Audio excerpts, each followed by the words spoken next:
Hi everyone, it is Wednesday, May 18th, 2016, and this is episode 70 of Serenova Crafts.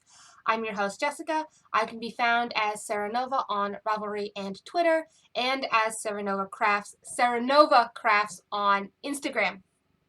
The show notes for today's episode can be found on my blog or in the Ravelry group, links down below if you're watching on YouTube. If you are a new viewer, thank you very much for checking me out. I really appreciate it. If you are a returning viewer, thank you for coming back again. It's really appreciated. Today's episode is going to be all about New Hampshire sheep and wool. At least the later part is. Before I get into what happened this past weekend, I'm going to, give you my usual rundown of flips and stuff. Began tomorrow night, 7:30 p.m. Eastern Standard Time. There's a link in my Rav group. Last week I had someone post the link for me because I had book club. And for book club in January, we decided we were going to read. Where did it go? I just had it. Hold on.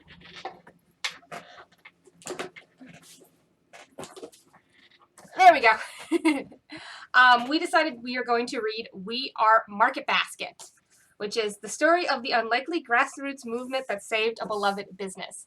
So if you are not from New England and you don't know what Market Basket is, Market Basket used to be called the Mullahs, which is the name of the family. And it is a supermarket. And it's a New England chain. They have, as far as I know, they haven't expanded outside of New England. But if you remember, year and a half ago? Yeah, summer of 2014, it made national news because the employees were on strike because the CEO was ousted. So it's a really interesting thing, and it's not often that the little guys stick up for the big guy. I'll just read you the flap, the inner flap on the book. It's available on Amazon and Barnes & Noble and everywhere, but it's really fascinating what happened. So it says, blood makes you related, but loyalty makes you family. What if a company were so treasured and trusted that people literally took to the streets by the thousands to save it? That company is Market Basket, a popular New England supermarket chain.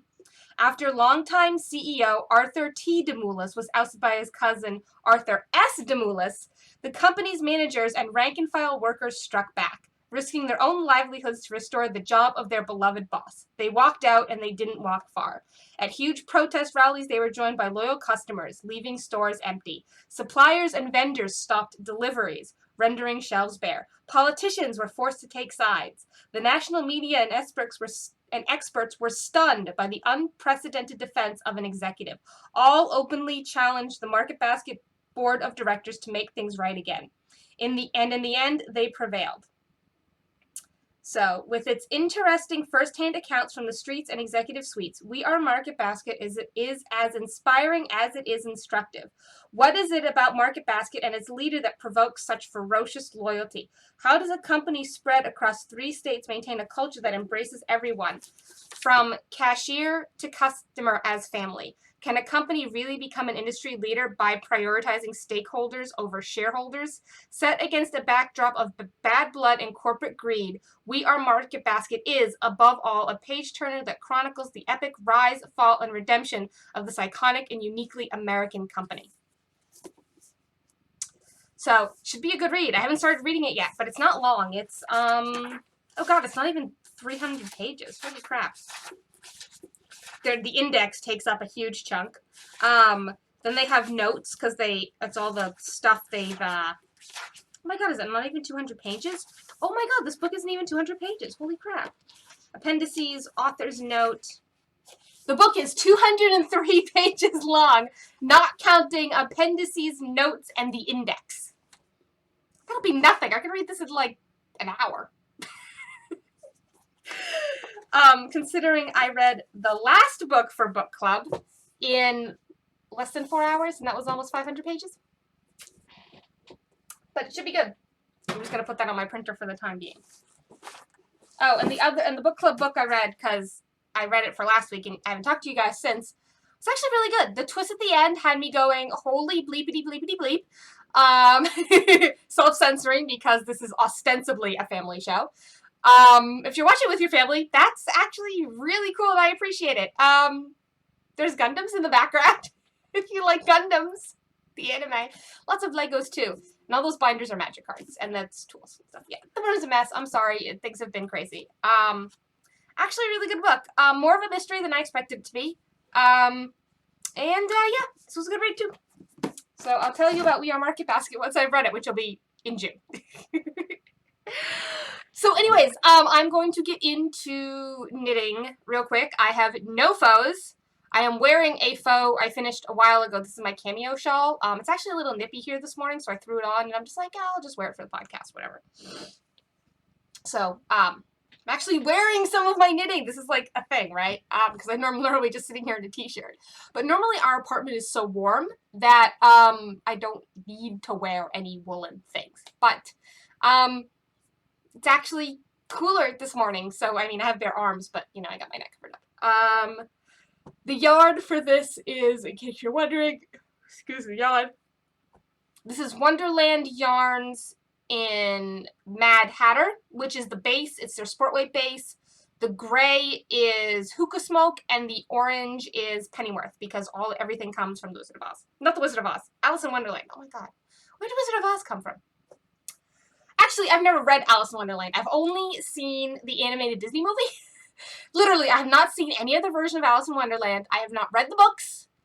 Well, I read some of the poetry from the books in my British literature class back at college number 2, because we read like Jabberwocky and stuff, but that doesn't really count as Alice in Wonderland. And I've read stuff based off of it or inspired by, but I've never actually read the original. I think Kevin and I might have one of those thick hardcover Barnes & Noble editions. Might have to read that. Or go get the Barnes & Noble edition if we don't have it, because I kind of want to read it now that I'm talking about it. Anyways, no faux, but I'm wearing a faux that I finally got around to blocking a couple of weeks ago because we made it to a party. And I'm like, I should block the lace on this so that you can see it. Anyways, whips.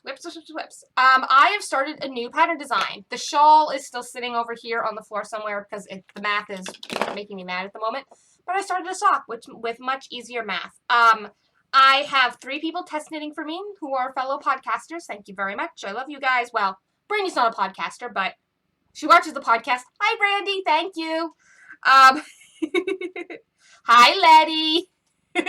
Letty's her daughter, and I know Letty sometimes watches with Brandy. Anyways, socks. They have a lace pattern on the front. They can be worked toe up or cuff down. I'm calling them Harvest Grain, but I'm not going to hold it too close to the camera. Well, I guess I can show you guys the lace, because you guys are going to count stitches in the video. So, let me stick my hand in there so you can see. It's supposed to look like wheat stalks or something. I like it. I'm knitting this using a skein I had around. Why am I not in focus? Sorry for the jump cut there. Had to put myself back in focus. I'd suggest a tonal or a solid for these. Anything that's too variegated, you'll lose the lace pattern. It's going to come in 2 variations, 72 or 64 stitches. And yeah, I'm hoping to have it out by the end of June. That gives me enough time to actually knit the socks, get feedback back from my testers. So I'm hoping in a month and a half to have it out. It's going to be $3. And it's going to use the Fish Lips Kiss Heel, which is $1. So if you have not yet bought the Fish Lips Kiss Heel, the total cost for the pattern will be $4, because you'll have to go buy that. Of course, you can switch out and do any other heel. I'm going to charge $3 for this. Yeah, I've already gotten some feedback from them about one of the decreases, so I switched the decrease used to change the way it looks. And, yeah, should be good. So, that's a thing. And then, because the Campside shawl was re-released by Alicia Plummer, and it actually makes sense now, which means I can knit it, I started a Campside. This bag is from Sue at the Tangled Skein CA. She's also one of the co-hosts of Two Tangled Skeins podcast. This is one of her Japanese knot bags. This is a sweater size bag. Go check her out. She makes really good stuff. It's got blue polka dots on the inside. So I am on the second chart. I turned the autofocus. There we go. Thank you. Because the autofocus is being funky this morning. So I am done. I am on the second chart. There's 4 charts on Campsite. I'm not giving anything away. It's a free pattern. You can go download it for free. It doesn't cost you anything. So me telling you this doesn't give anything away in the pattern because it's free. There's 4 charts. I am on chart 2. In fact, I am nearly done chart 2.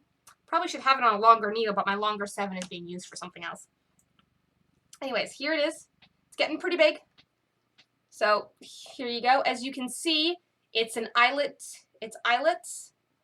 Okay, I'm spreading it out so that you can see it. It starts with less dense eyelets, more dense, and then at the end, you end with ribbing. Actually, it's probably going to be like out here. It's going to be really big. So here it is. This is, the yarn is Kriya's Breath from Hampton Hills Alpaca. They're local to me. Well, they're New England. They're in Mass. I'm in New Hampshire. They're a semi-local to me alpaca breeder and seller. And, yeah, Hampton Hills Alpaca Kriya's Breath. It's a, DK weight, which is what the pattern calls for. It is 100% pure alpaca. And, it's 200 yards per 80 grams per skein. I'm going to use at least 3 skeins in this, probably 4. Lynn, no touchy. Very bad. I won't bring it to Canada with me.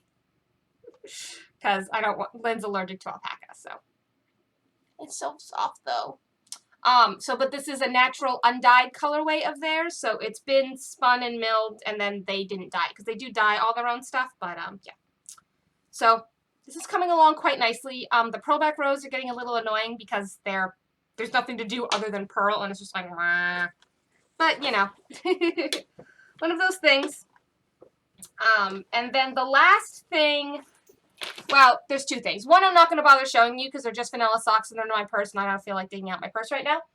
But I have, if you are doing the Seasons Mystery Knit Along, and you have not yet finished Clue 1, look away now. I'll tell you when to come back. I'll put in a timestamp here. Because Clue 2 came out this morning, and I finished Clue 1 last week, so I'm going to show you. Remember, last week, I only had the yarn. I hadn't started the Clue yet. Well, last week, I started and finished Clue 1 on Wednesday, and promptly have left it sitting around for a week, because, I had to wait for Clue 2 to come out today. So, I am going to hold up Clue 1. And Clue 2 came out today. I have printed it out. And I am ready to start it. And it's, yeah, so it should be good. She kind of, at the end of the first clue, tells you to, like, go through your house and clean out your books, and I'm just like, no. All the books I have here in this apartment with me are books I want. I know I don't have any to get rid of here. Now, if I went to my mom's house and cleaned out all my books there, I'd have some books to donate somewhere, but not here, because all the books that have migrated to the apartment are books I want. And there's still some books I want at my mom's, but I just don't have space here. So Mom's being kind enough to let me just keep my stuff in my room at her house. She's just being kind enough to let me do that.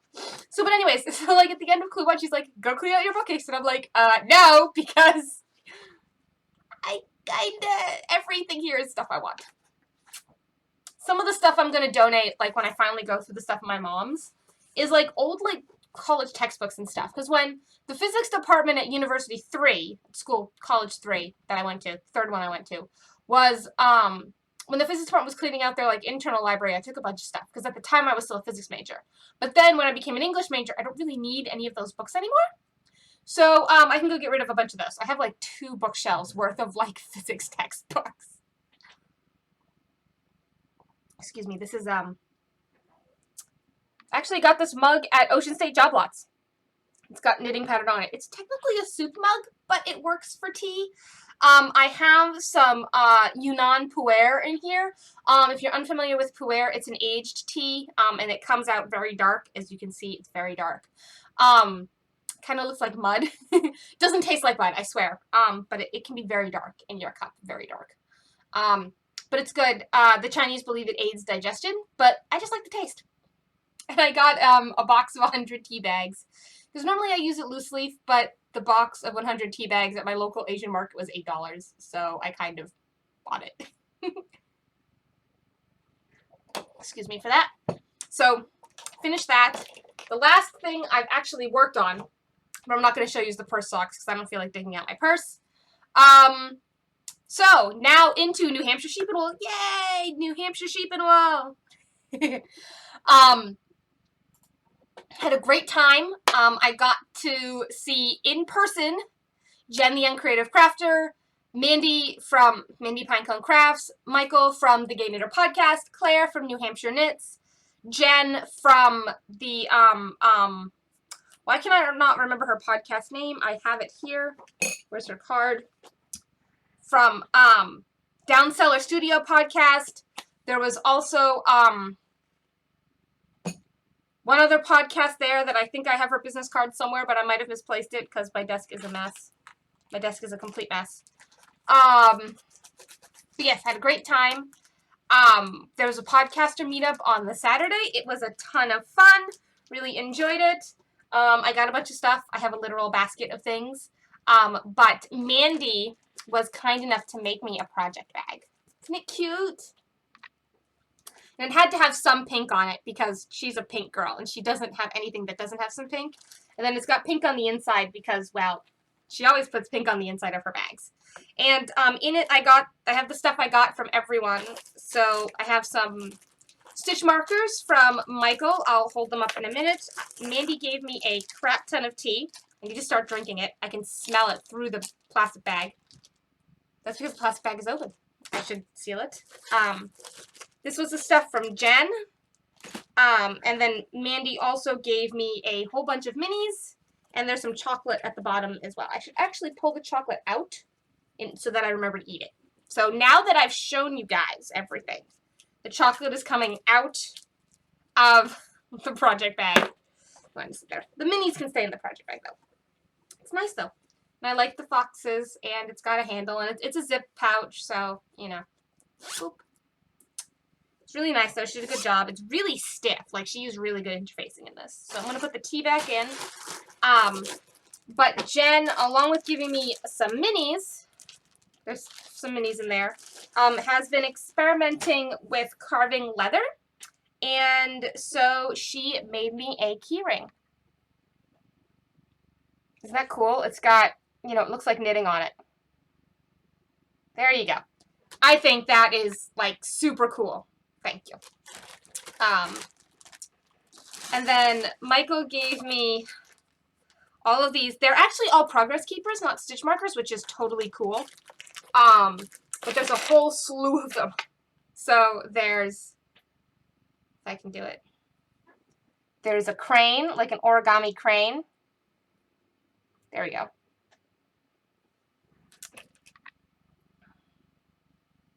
There's an owl. Isn't he cute?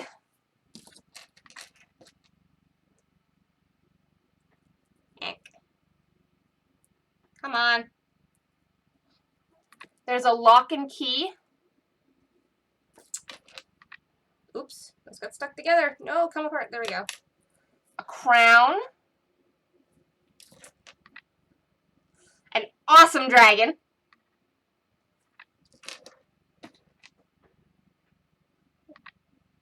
There are two kitties. One standing, one like stretching.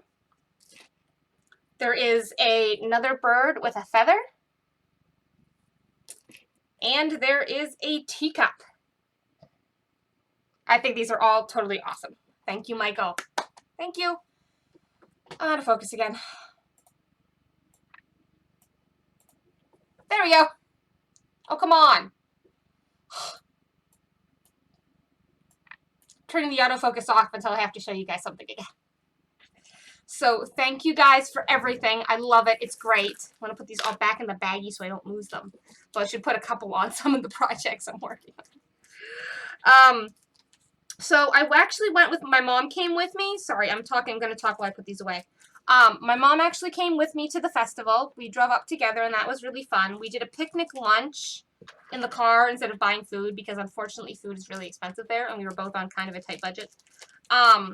I actually didn't buy too much. I was within my budget. I had money left over when I got home, which I consider a success. And yeah, overall, I just had an amazing day. There wasn't as many vendors as last year, unfortunately. But you know, it was still a good show, and I really enjoyed it. There was a competition where kids dressed up lambs, and they had a costume contest for the lambs. It was the cutest thing. I'll have pictures in at the end, by the way. And then did a little bit of shopping before the podcaster meetup. We had the podcaster meetup. That was a blast.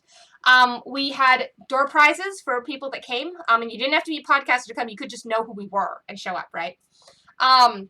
We gave everyone tickets, like raffle tickets. And then we had a pile of prizes to give away.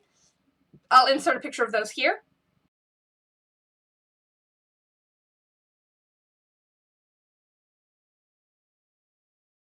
And then we waited about 45 minutes to call prizes, and the rule was if you weren't there, you couldn't claim the prize, because none of us wanted to take any of it home again.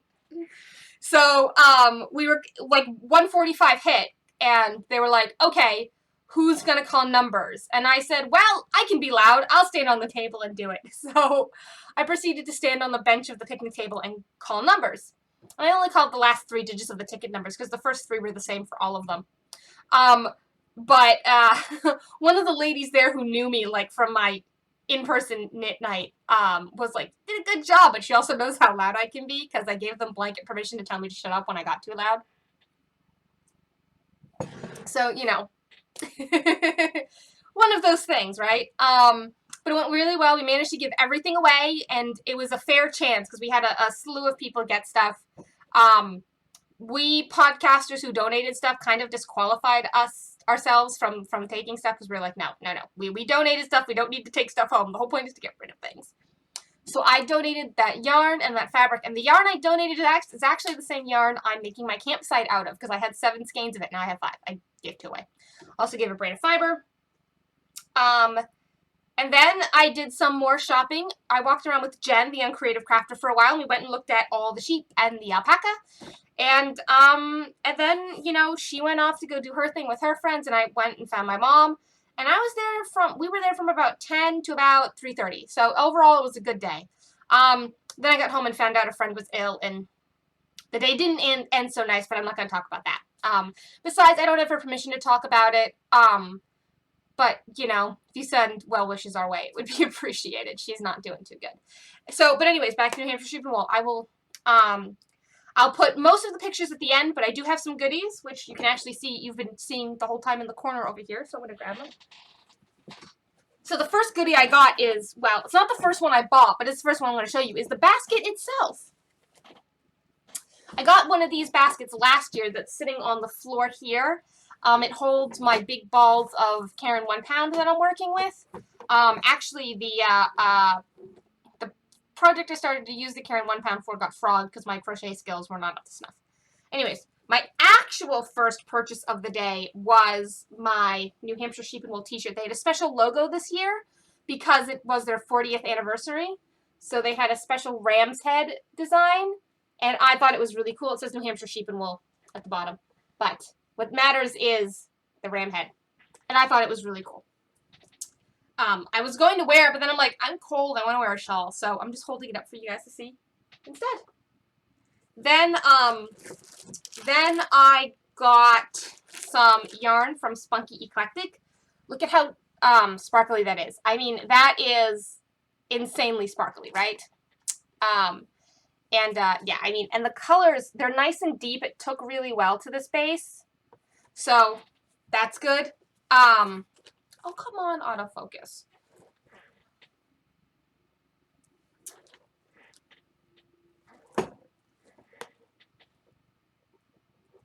I'm going to have to do the focusing myself this week. I don't know what's wrong with it. Anyways, this is her glimmer base. It's 8% Lumex, which is why it's so sparkly. But it's super wash merino with Lurex. It's 405 yards. US 1 to 2, 8 stitches per inch.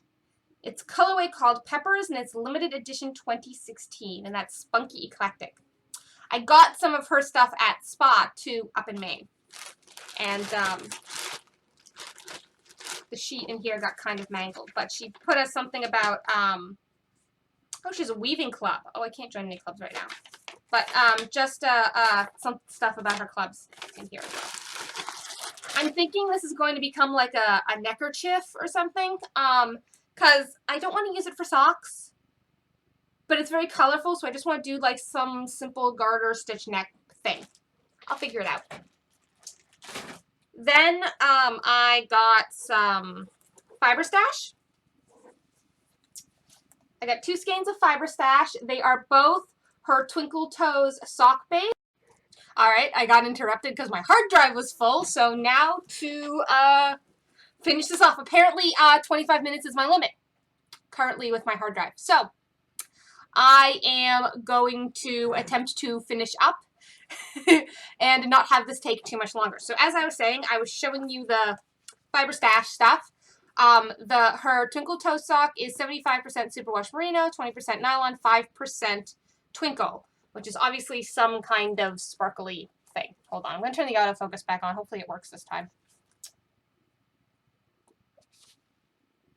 It's going to focus.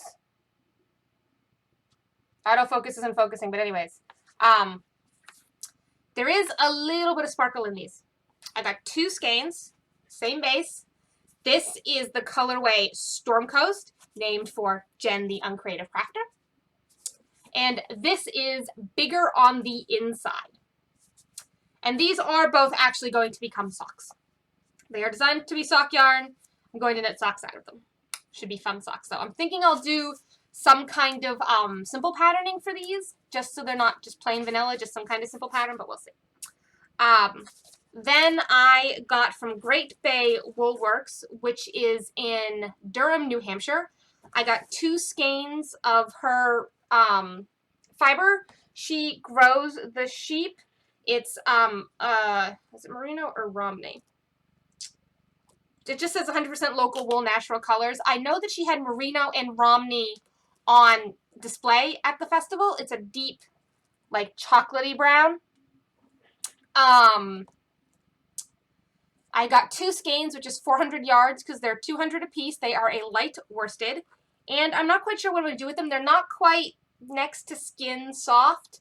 They're a little rough, but they're not bad. Like, it could be a hat or a shawl that you wear over something, but not something I would wear tight around my neck like this is, because this is soft compared to this. So this is probably Romney, not merino.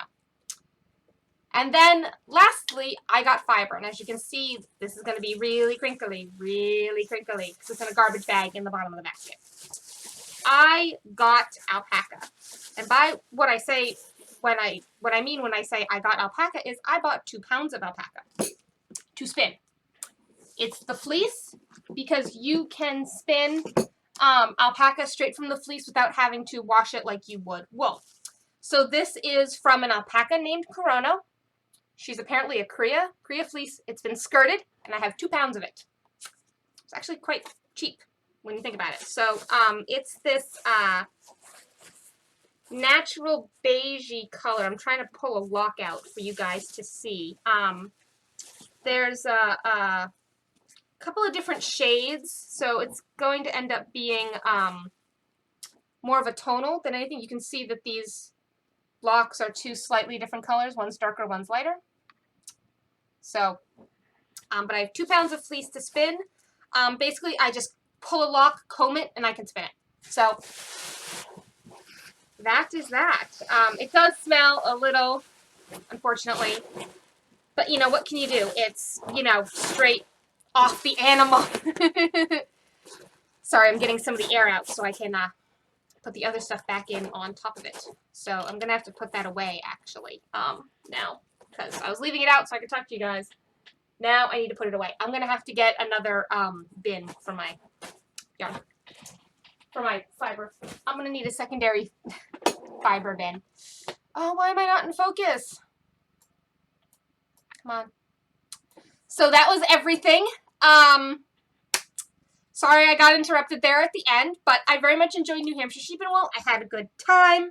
Can't believe I bought 2 pounds of alpaca, but I will spin it up eventually. Unfortunately, I didn't finish my current spin. I actually have my wheel right here. I'm in the process of winding off that bobbin. because I spun it pretty thin, so I'm not using my ball winder to wind it off. I'm using my Nosipine. I actually have a Nosipine, so I'm in the process of hand winding the ball. So, yeah. I think that's it. I'm actually close to a half hour this time. Wow, that's like, you know, I normally don't do half-hour shows, but the last couple of weeks I've been doing half-hour shows. Yeah, I actually started working on Clue 2 of Seasons while I was waiting for this video the first video to save so I could add in the second video. But yeah, I think that's about it for this week. Reminder, there is a VKN tomorrow night. It's every Thursday, 7:30 p.m. Eastern Standard Time. Everyone is welcome to come. Feel free to come say hi.